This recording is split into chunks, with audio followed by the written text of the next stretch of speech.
Thank you very much. I hope everyone can hear me and also in the recording. So I'll try to explain during this talk what score matching is, what sub-Riemannian geometry is, and why it's important for bridges and stuff like that. So this is a joint work with Karen Habermann from Warwick and Stefan Sommer from Copenhagen. So a little bit about motivation of what we're doing. So consider that you have some STE. For much of this talk, it will be written in Stojanovich form. And let's say you want to, so there are many techniques if you want to do sample paths, if you want to estimate the densities of this, what this is doing. But it's more difficult when it comes to bridges, because if you want to simulate a bridge process, you need to hit a specific point. And okay, if you want to do geodesics and stuff like that, you can keep trying until you hit your basic point. But what do you do when your curve is random? So just a reminder of how you can do this in RD. If you have a standard rounding motion W, you want to hit a specific point at time t, you can solve the following SDE here, where you have a time-dependent drift that becomes like very large as you approach your desired time, capital T, and then this will push you closer and closer to your final point. If you have a general equation where your infinitesimal generator is elliptic, which you can consider as this matrix. So here in this sigma, I'm only taking the ones that are from 1 to k here, not sigma is 0. So in the diffusion directions, if you define a sort of corresponding covariance matrix, and that is invertible, then you can do sort of a similar thing to what we did here. You only need to replace this part by the score. And the score is here given as the logarithmic derivative of the density. And that works similar in that for small t and close to y, it sort of looks like, again, the sort of same thing where it's a difference between the points that can become large if I replace this t with t minus t here. This can become quite large at my desired time, and it can be used to sort of push a stochastic process to a desired endpoint. And so if you have something and you can write it, so if you have this sort of score, that's the logarithmic derivative or the logarithmic gradient, then you can find these sort of bridge process by using the sort of score. If your probability density happens to be symmetric with respect to some probability measure, you can do that forwards.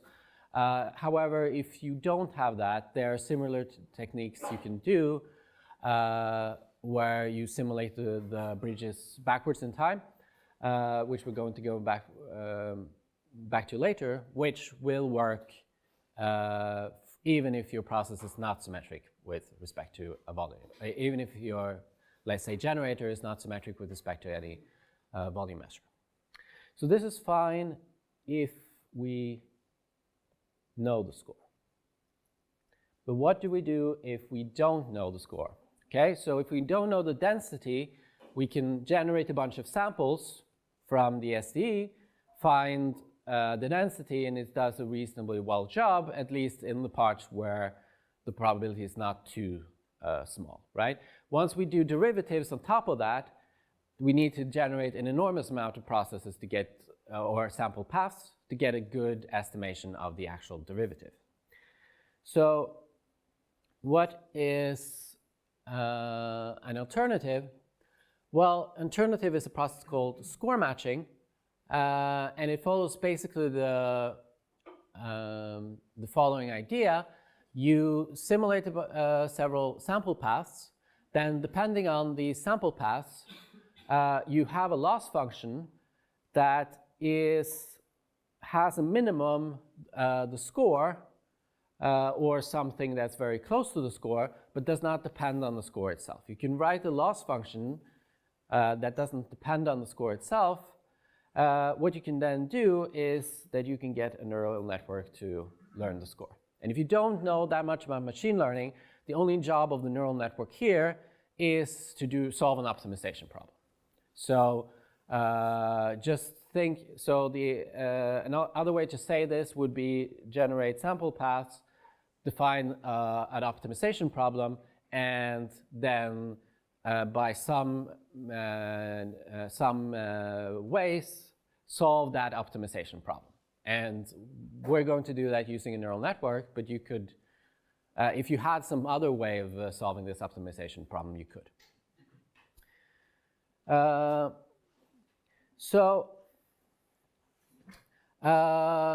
what we're going to do is we're going to say, what if this assumption that I had on the previous slide about having an elliptic generator, in fact does not hold? And why would you want to consider something like that?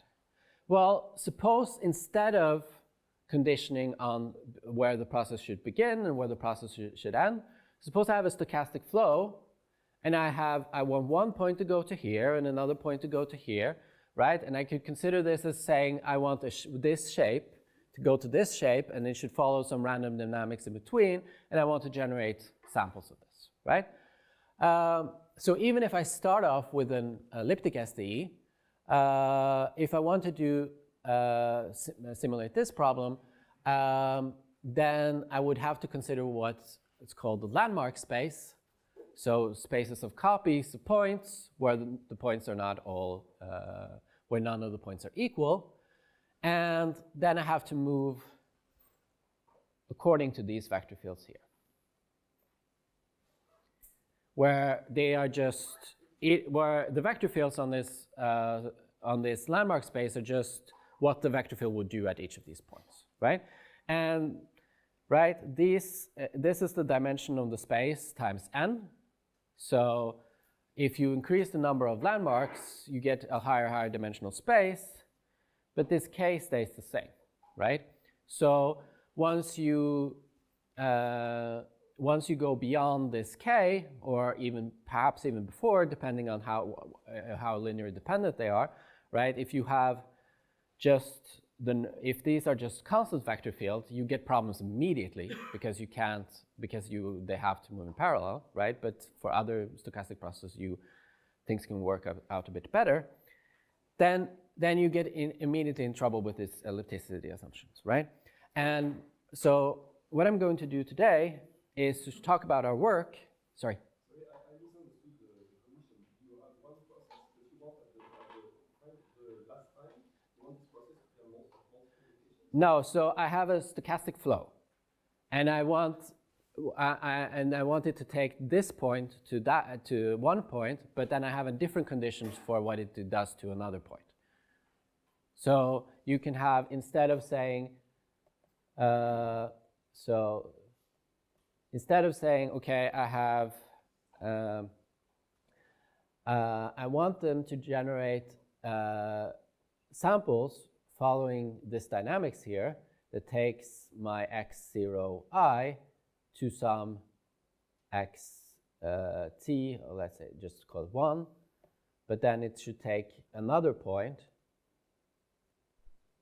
to another point here, so right? The same as coupling n processes that start at different points and end at different points? If you just do n processes, then these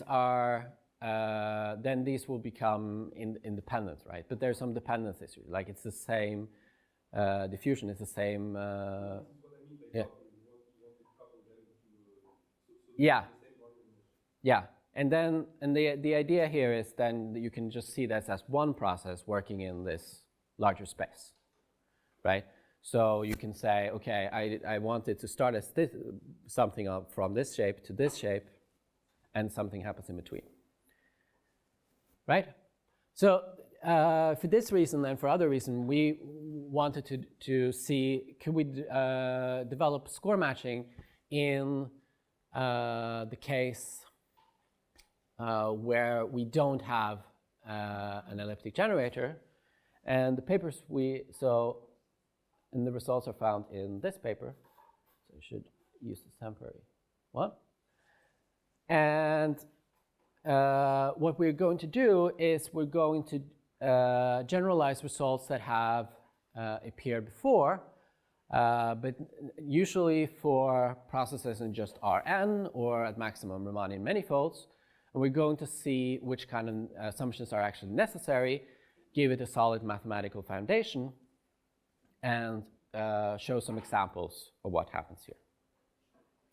So that's our motivation. If you want to know more about these landmarks and geometry, I've written some references here that relates these sort of things, shows that of different ways you can deal with it, and actually also shows that while you very quickly lose this assumption of ellipticity, our setting of sub-Riemannian geometry is actually quite stable if you increase the number of landmarks for actually very many conditions. So I'll refer you to these, and you can ask me for the slides afterwards if you want to check them out. So that's the introduction to our topic. Let's talk about a little bit about the mathematical background. So so when it comes to associating an STE to geometry, the way you would usually do it if you have an elliptic generator, you can compute this second order tensor here on covectors, and if that is invertible, you can invert that to a Riemannian metric, and then you can say, okay, I'm actually looking at the process that is a Brownian motion or a Brownian motion plus drift in just a space that is shaped differently. However, what we're going to look at is the case where we don't necessarily have that this is invertible. So these vector fields, sigma 1 to sigma k, they don't span everything. They might be fewer than the dimension of my space, but if I take enough brackets of them, I can generate my entire space. So if so I cannot do every directional derivative, but if I do a little bit of a detour, I can generate a directional derivative by combining. And these two cases, they look like, okay, two specific cases. Okay, what if they generate, what if you generate only part of the direction? So what if you generate more directions here and then some fewer directions here? But like, okay, generically, you can reduce it to either one of these two cases by just restricting to submanifolds in like a generic point. So generic here means open and dense set, where you can sort of do this. So this actually represents most of the things that can happen with an ST. So if you have this condition rather than this condition, you get something which you can call sub-Riemannian geometry. I'm going to do a very quick crash course in that using this table. So if you have that condition, just as with a Riemannian metric, you get a distance. With the sub-Riemannian, if you have a sub-Riemannian metric, you have an associated distance, you have an associated gradient. Your probability density will still be smooth. It will still be positive everywhere. You can approximate. You have short time asymptotics that are given by the distance, but you can't invert this covariance matrix or the cometric. You don't really have a canonical way to do parallel transport, and if you want to do like approximation of your distance, because you usually can't actually find the Riemannian distance either, you can't approximate it to something that's close to the Euclidean distance because they will not be Lipschitz equivalent. They will be topologically equivalent, but not Lipschitz equivalent. So just to give a bit more details, in my presentation today, I'm just going to assume that these vector fields K that I gave you are linearly independent because it makes it much easier to write all the formulas. You can do it in a coordinate independent way where these are dependent and stuff like that, and they still work, but it just makes it quicker to write formulas. So if you have these vector fields, then you can define a subbundle of E that is a subspace of directions at every point. You can then define a distance by saying that the distance is no longer the shortest curve of all curves, because I have no way of saying how large curves are outside of this subspace E, but I'm making these sigma 1 to sigma k an orthonormal basis that I can measure all the lengths of curves moving along this E. So in general, it means that if I want to go from here to here, I can't go straight, but I can do some sort of detour moving along E in each direction.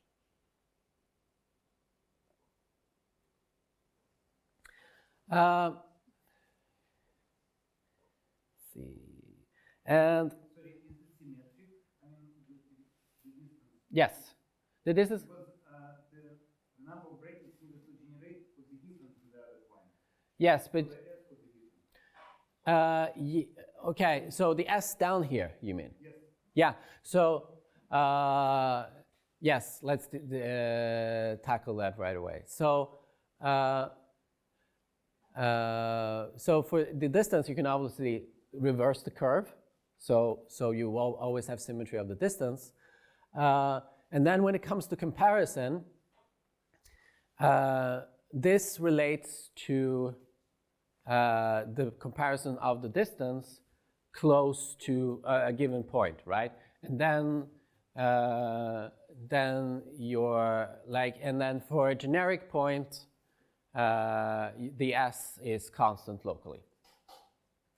So then you have this approximation. But this is one of the points that our distance is not Lipschitz equivalent to the usual distance, but we need to have these sort of different things here, and we actually need to be a bit careful about choosing our coordinates to make this work. But you can, if you want to compare your distance with something, you can use a distance following something like this. Can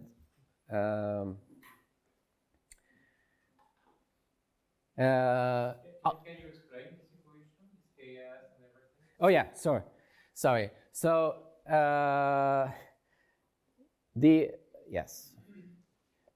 So the K is then the number of vector fields or the dimension of this E, right? And then I can find coordinates so that the first K sort of acts like they grow with the usual order, but then I have to take a new bracket to find the second level of coordinates, and these are given here with two, and these are my K2 in this case is the dimension I can get with the vector fields plus one bracket, and then I have to add another bracket, and for each one I have to do a corresponding root up to S. So I can write down here need S brackets, or S minus 1, let's say, because I have, if we think of brackets, right? So if I have S minus 1 brackets, then this is what it will look like locally around the point. Yeah? But then just, for example, if K is equal to the dimension, then locally the distance is Euclidean. Why don't you have squares in the first line? Because why don't I have squares because I don't have the distance squared. Yeah. Still, I mean, this is at one distance. Yeah, but it's just like, okay, I could have said that the square is also a Lipschitz equivalent to the square locally. Yeah, it's just different ways of writing it. Later I will use the distance square, and I will do exactly this. So just some references that you can use later. If you want to know more about the things I said about the distance, you find that here. Here's where you find the proof that the kernel is smooth. Here's where you find the proof that it's positive. And then these are actually two papers from the same year with almost the same title, showing respectively the short-time asymptotics in different directions, which combined gives what we have. So this is what we want to consider. And so we want to go through the proofs of what's been done for score matching, write them in a very clear way, and see if they still work when we have just these instead of these. So let's suppose that we have an SDE given like this. We have a generator here. This generator will be something called hypoelliptic, but it will not be elliptic. So in general, this K is smaller than the dimension of my space. If I assume that these are linear independent, just to make my life easier, then I can define something that works similar to a gradient by just taking the sum over all the derivatives in this direction and then evaluating in the direction of these vector fields. And you can show that this is actually independent of the choice of these vector fields. If you can do an orthonormal change and it will be the same. And then if you have some sort of volume density on your manifold or on RD, then you can define your what corresponds to the Laplacian, which often is called the sub-Laplacian, which is then the divergence of the gradient. And then you have then you can express your L in terms of a part that's symmetric with respect to this mu plus a drift term. And then the first thing we proved in our paper is that the previous equations that we have that I showed you in the beginning here for how to force a point if you condition on a point, what kind of STE do you have? Well, again, you can add the score. This is not exactly the score. So let me just say. So if you take the corresponding heat kernel or corresponding transition probability density, and you evaluate at the final point, and you differentiate in X, then you can use this sort of drift to construct an SDE to force it sort of to hit at the final point. So this is the forward equation. But this is not exactly the score because I'm differentiating here in the first coordinate, X, right? Whereas the score is differentiating in the second component, Y. We need to do, and I told you earlier, if it's symmetric, then you can of course switch it around. But the better formulation is actually to run it backwards. Yeah. So before I do that, so the proof here is basically that the usual proof works. So we don't really need that. That we have this invertibility of the covariance. We just need that the metric is positive everywhere, and we can then use Stoops H transform to get this. And then by reversing the equation, so we take the process running backwards in time, then we can say that, okay, if our generator is the symmetric part with respect to the volume measure plus the drift, then we can just reverse the drift and reverse the time here. And now we can use the initial point instead of the final point, and we differentiate here. So this is what I wrote earlier, the score at x0 and then y. This is then open here. So this is then this score, and here I should probably have t minus 1.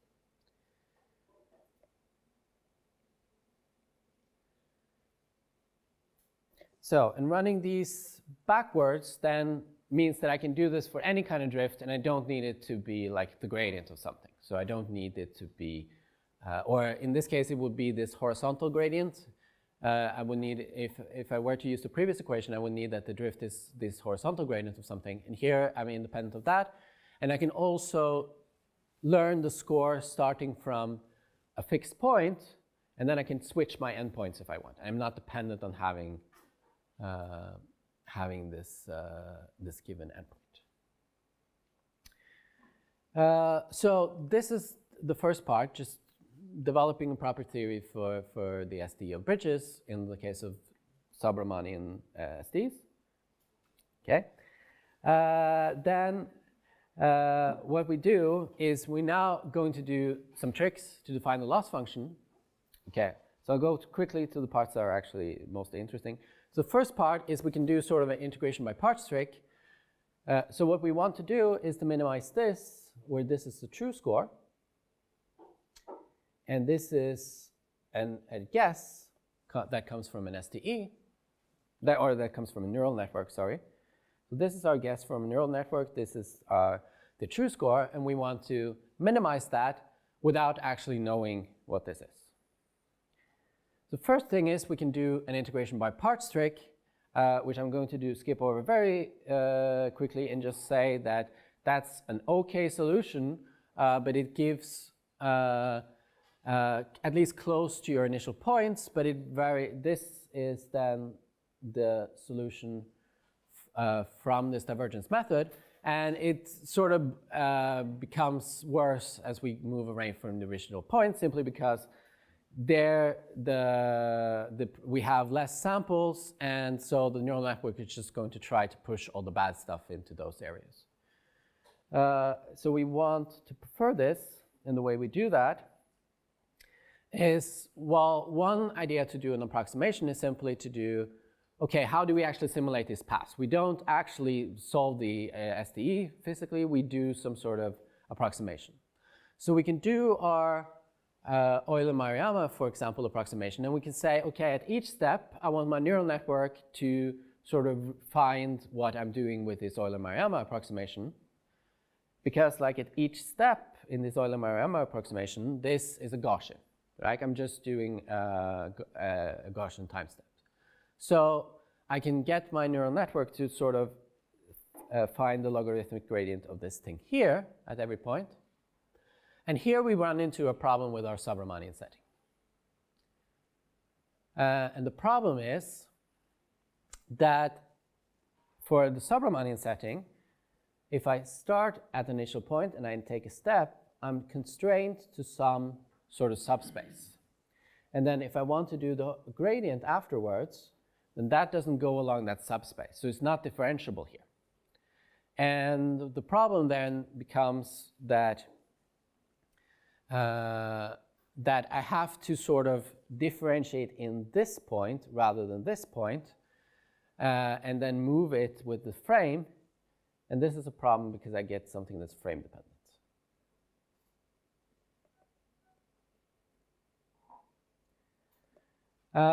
And so what I'm going to, how do we solve this problem? I'll just show you for the case where the vector field in one bracket is enough. So what we use is stochastic Taylor expansion. And for the case where we just do sort of the second order terms, or you can consider that as first order approximations, this involves using both a Brownian motion and some Levy area. And then if we use this sort of thing, then we show that for each time step, we always have a positive smooth probability, which means that we can differentiate it in any directions. So if we just include a Taylor expansion at every time we jump, then we get something that has positive probability that we can differentiate in every direction. And then we use this approximation as before. We'll scale these constants a little bit, but that's what we do to make them work. And then this is, let's see, this is a concrete example where we've done this. So here is a geodesic in a sub-Riemannian space called the Heisenberg group, which is the simplest case you can have. And here is our bridge process going around here. And here's what it looks like on the side, where you just, here is the distance, here's the radius in the xy plane. That's this one. It's going reverse in time. So here's the radius going to 0. And here is the set component. And, this is the radius and this is the set component. And if we plot several hundred paths along with the geodesic, we see that the paths follow with roughly having the geodesics in the middle, which is more or less what we want. Anyway, then I think, did I have 1 minute? Yeah, okay. Since I have 1 minute, I'll talk about how I made this graph, and then I'm done. So basically, how did we make this graph? So we chose a special case where of the Heisenberg group, where I have a multiplication. I have a multiplication that is non-abelian, that works like this, where I can solve where the solution of my SD is given by where I can it's basically given by the Brownian motion plus the Levy area, and then I just move it with this multiplication all the time. And for our concrete case, what we're going to do is we're going to do an approximation of the process by moving with these steps and this multiplication all the time. If we were to use the Euler-Maruyama score, we would just move by Brownian motion. But since we're using our Taylor expansion, we're also moving with the area, and we see you get this is what we would approximate the score with if we use the Euler-Maruyama and the gradient at the wrong point. But here is what we get in this case. So it's quite a different method. And the sign function here is because it's not really differentiable in the set direction, which creates this sort of singularity of the third component is 0.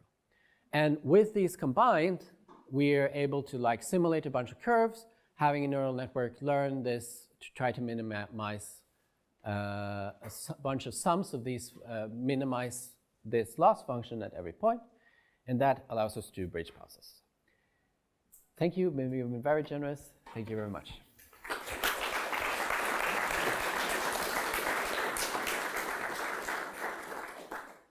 So we're now going for questions.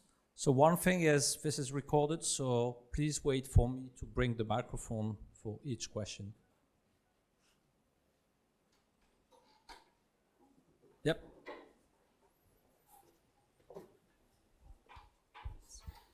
Yeah, thank you very much. So you mentioned at some point that the transition probability would still be smooth in the sub-Riemannian setting. However, locally you only have equivalence of the distance with respect to some fractional powers of Euclidean distance, say, something like this. So I'm wrapping my head around this. I would have expected then that you wouldn't have a smooth transition probability. How's that possible? So this is sort of so the big result that solves all of this with smoothness is by Hermander in the 60s. And it says that if you have some sort of second order operator involving some vector fields, and with your vector fields, you can generate all, every direction, then your operator is hypoelliptic, meaning that, okay, if you have a smooth solution, it came from a smooth function. That means your operator has smooth green functions. If you just use the first vector field, you get something called strong Hermander condition, which also gives you that both the operator and the heat operator is hypoelliptic. And then the green function for the heat operator is the heat kernel. And so it's like a PDE theory result. Yeah, okay. So yeah, you are correct that, okay, you have e to the power of the distance, and then that distance is bad in some directions. But okay, this is then the short time approximations, but like in general, this one is will be smooth. I see. Okay. And if you allow me one more, so is there an established theory for bridges in the infinite dimensional setting? So if you have, say, infinitely many landmarks, or where does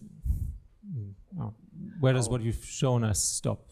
Yeah, this is so I wouldn't know, and I also because I'm.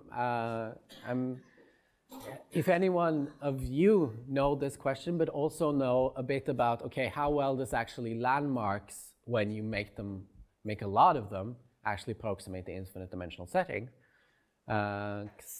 Like, okay, so for example, one of the papers that I listed as a reference is like this fun paper which has like, okay, if you take these two vector fields in just the line, and then you do landmarks on the line. Now, because these two and the brackets generate every polynomial, and you can do some tricks with shown linear independence there, you can transport arbitrary amounts of landmark to arbitrary amounts of landmark using just these flows of these two vector fields combined. But then the question is, like, does that mean that you can do anything in infinite dimensional? Because it could be terrible in between the landmarks, right? And I have no idea, and certainly no idea with this, if you do this stochastically, how that will work. But if anyone has more of like what you actually need in order to go from landmarks to like continuous curves, please let me know. So this was a good long way to not answer your question. There's a comment that Lily will have a talk on this exact topic on Friday.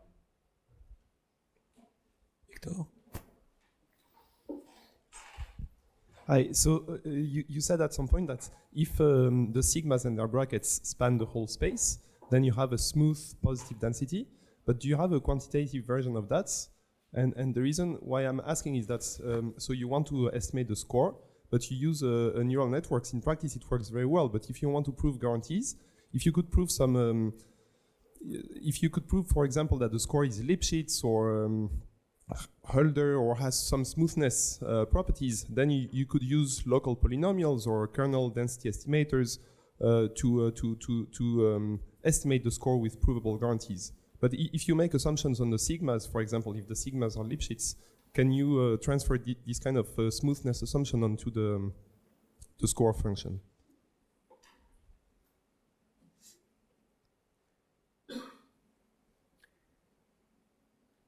Yeah, that's an interesting question.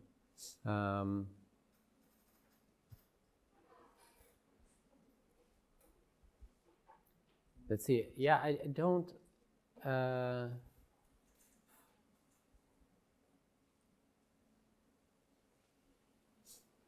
Yeah, I don't think that has been studied. If you can, if you know something about the sigmas, if you can.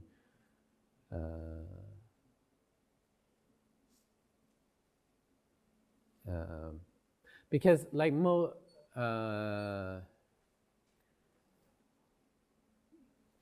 let's see. So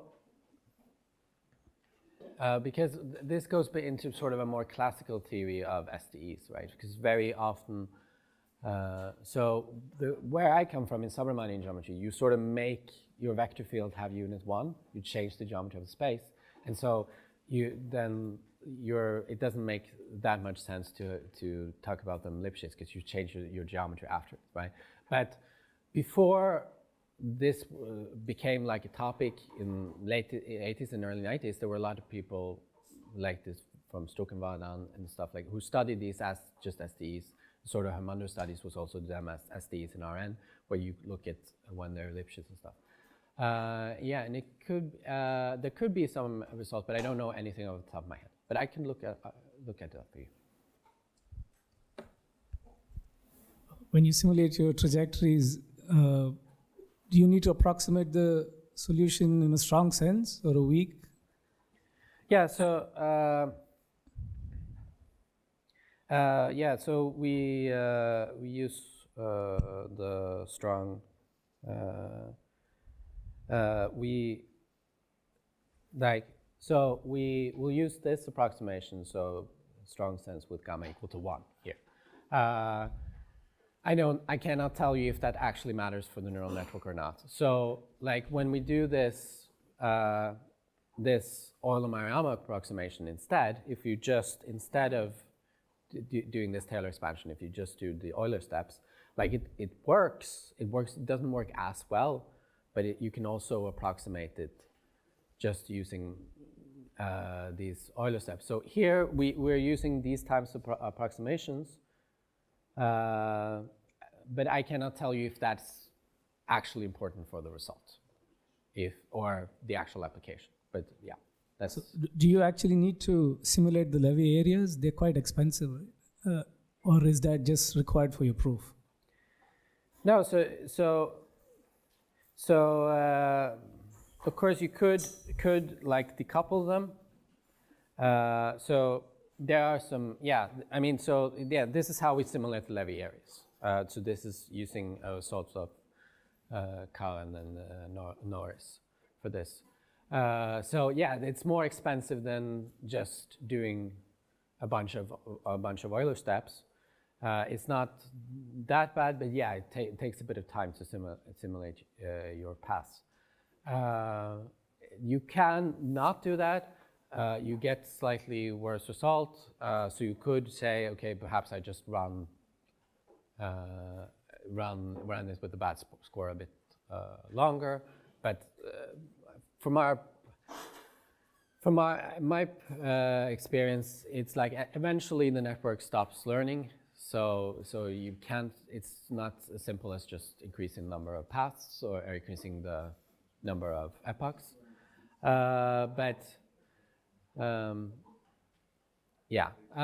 So in general, it's good to like try to approximate the thing you're actually simulating. So I think it's good to like, if we want to use a score function from using a higher order sub-Riemannian approximation, we should also take steps that do that so that it learns what we're actually doing in our simulation. But sure, there are probably things we can do to make it more efficient, where you could make it less mathematically rigorous and just make it go faster.